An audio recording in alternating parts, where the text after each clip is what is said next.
தொடர்ச்சியாக திமுக அரசாங்கம் என் மீது ஒரு 11 வழக்குகளை போட்டு முடக்க நினைத்தது. அதே போல் மீண்டும் ஒரு வழக்கை போட்டு பொய் வழக்கை போட்டு முடக்க நினைத்தது. நீதிமன்றத்தில் எங்களுடைய வாதங்களை எடுத்து வைத்தோம். அப்பட்டமான இது பொய் வழக்கு. இது 14 ஆண்டு கால எங்களுடைய நாம் தமிழர் அரசியலில் நாங்கள் பட்டியலின சமூக மக்களுக்கும் ஒடுக்கப்பட்ட சமூக மக்களுக்காக தான் அரசியல் செய்கிறோம். நான் என்னுடைய வலையொலியில் கிட்டத்தட்ட 1800 காணொலியில் 800 காணொலிகள் ஒடுக்கப்பட்ட சமூக மக்களுடைய வலிகளையும் வேதனைகளையும், குறிப்பாக வேங்கை வயல், மேல்பாதி, சங்கரங்கோயிலுடைய சாதிய பிரச்சனை, நாங்குநேரில் சாதிய பிரச்சனை, இதுக்கெல்லாம் ஆதரவாக நின்று அந்த மக்களுக்கு ஆதரவாக நின்றுக்கிறேன். ஆனால் என்னை SC/ST அப்படிங்கிற ஒரு PCR சட்டத்தில் என்னை முடக்க பார்த்து திமுக அரசு. அது அப்பட்டமான சட்டத்திற்கு புறம்பான வழக்கு. அந்த பாடல், நான் பாடிய பாடல் என்பது அதிமுக 31 ஆண்டு காலமாக அதிமுக தேர்தல் பிரச்சாரங்களில் பாடப்படுற பாடல், சமூக வலைதளங்களில் இருக்கிற பாடல். அதை நான் மேற்கோள் காட்டி பாளையங்கோட்டை சிறைநிலை அப்படிங்கிற பாடல் மூலமாகவும், உதயநிதி அப்படிங்கிற பாடல் மூலமாகவும் திமுக கட்சியை வளர்த்தது. அப்படி இப்படி ஒரு பாடல் இருக்குது. இதை அண்ணன் சீமான் பாடியிருக்காரு. இது அதிமுகவோட பாடலும் மேற்கோள் காட்டி தான் பேசினேன். நான் எந்த சமூகத்தையும் இழிவுபடுத்தி பேசலை. குறிப்பாக அந்த சொல்லப்படுகிற சண்டாளர் என்ற சொல் ஒரு சாதிய சொல், அது இழிவான சொல் என்பது சத்தியமாக எனக்கு தெரியாது. அதை நான் இன்றைக்கு தான் புரிந்து கொண்டேன். ஆனால் அந்த வார்த்தையை பயன்படுத்தி என் மீது வழக்கு போட்டாங்க. மாண்புமிகு நீதியரசர் அவர்கள் நேர்மையில் நின்று இந்த வழக்கு செல்லாது என்று என்னை விடுதலை செய்திருக்கிறார். இந்த FIR போட்டதை ஏற்றுக்கொள்ள முடியாதுன்னு சொல்லியிருக்கிறார். அவருக்கு நாங்கள் ரிமாண்ட் பண்ண முடியாதுன்னு சொல்லியிருக்காங்க. இந்த வழக்கை உடனடியாக அந்த FIR நாங்கள் நீதிமன்றத்துக்கு போய் குவாஷ் பண்ணுவோம். அதே போல் திமுக அரசாங்கம் இப்படி பேசுகிற நபர்களை எல்லோரையும் முடக்கிவிட்டால் இடிப்பாறை இல்லா ஏமாற மன்னன் கெடுப்பார் இலானும் கெடுங்கிறது போல யாருமே பேசக்கூடாது நினைக்கிறது அப்பட்டமான அடக்குமுறை.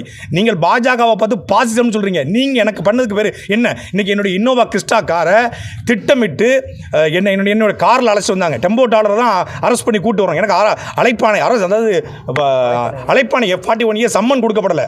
நான் குற்றாலத்தில் பதுங்கியிருந்தா சொல்கிறேன். நான் என் வீடு கெட்டுவதற்காக வீராணத்துக்கு சொந்த ஊருக்கு போயிருந்தேன். புதுசாக கார் வாங்கி சொல்லி எங்கள் ஊர் அம்மன் கோயிலில் போயிட்டு மாலை போடுறதுக்காக போயிருந்தேன். அங்கே குற்றாலத்தில் குளிச்சுட்டு தங்கியிருக்கும் போது காலையில் செக் அவுட் பண்ணி ஊருக்கு போகும்போது வம்படியாக என்னோட 2 செல்ஃபோனையும் பறிச்சாங்க. இந்த வழக்குக்கும் என் செல்ஃபோனுக்கும் எந்த சம்மந்தமும் கிடையாது. நான் பேசுனது பொது மேடையில், அது எல்லா ஊடகத்திலையும் அவைலபிள் இருக்குது. அதனால் என் செல்ஃபோனை பறித்து வம்படியாக ஏன் காரில் என்னை கூட்டு வந்தாங்க. கூட்டு வரும்போது அந்த ஓட்டுநர் முழுமையான போதையில் இருந்தார். போதையில் தூக்கத்தில் இருந்து திட்டமிட்டு சிறுலிருத்தூர் பக்கத்தில் என்னை விபத்துக்குள்ளாக பார்த்தாங்க. ஆனால் அது அந்த இடத்துல என்னுடைய ஓட்டுநர் பின்னாடி இருந்து எச்சரித்தார். மீண்டும் மதுரை பக்கத்தில் என்னுடைய வாகனத்தை நீங்கள் பார்த்தா தெரியும். படம் பிடிச்சி தயவு செய்து ஊடகங்கள் போடுங்க. ஒரு ஊடகவியலாளருக்கு, ஒரு கட்சியினுடைய பேச்சாளருக்கு உயிருக்கு ஆபத்து இருக்கிறது. என்னை திட்டமிட்டு இந்த அரசாங்கம் கொலை செய்ய பார்த்தது.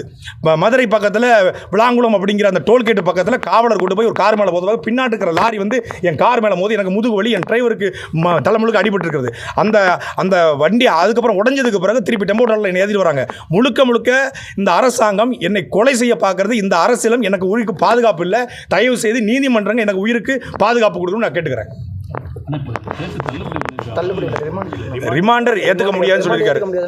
நாங்கள் நீதிமன்றத்துக்கு உடனடியாக நாளைக்கு போகிறோம். இந்த FIR குவாஷ் பண்ணி, இந்த FIR செல்லாதுங்க.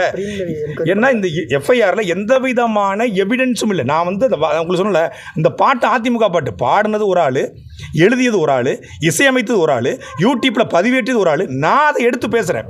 அப்படி அண்ணன் சீமான் பாடிக்கிட்டு இருந்தாருன்னு சொல்லி பல்வேறு பாடல்களை சொல்லி ஒரு சர்க்காஸ்டிக்காக சொன்ன ஒழிய கலைஞரவர்களை இழிவுபடுத்தணும், இதன் மூலமாக பட்டியல் சமூகத்தை இழிவுபடுத்தணும் சொல்லுவது அப்பட்டமான பொய். நான் எப்படி பட்டியல் சமூகத்தை இழிவுபடுத்துவேன்? நானே ஒரு சாதி மறுப்பு திருமணம் செஞ்சு என் பிள்ளைகளுக்கு இதுவரைக்கும் சாதியை சொல்லாமல் தமிழ்னு வளர்த்துக்கிட்டு இருக்கேன். நாங்கள் தமிழர்களாக ஒன்றிணைங்கிறோம். நான் மட்டும்தான் பரந்தூரில் படையாட்சியும் பறையரும் பாதிக்கப்படுறாங்க இந்த அரசாங்கத்தால் அப்படின்னு 2 சமூக மக்களுக்கும் ஆதரவாக நின்று 2 வரையும் ஒற்றுமைப்படுத்துகிறோம். நாங்கள் எப்படி குறிப்பிட்ட சமூகத்துக்கு எதிராக இருப்போம்? அப்போ இந்த வழக்கே பொய்.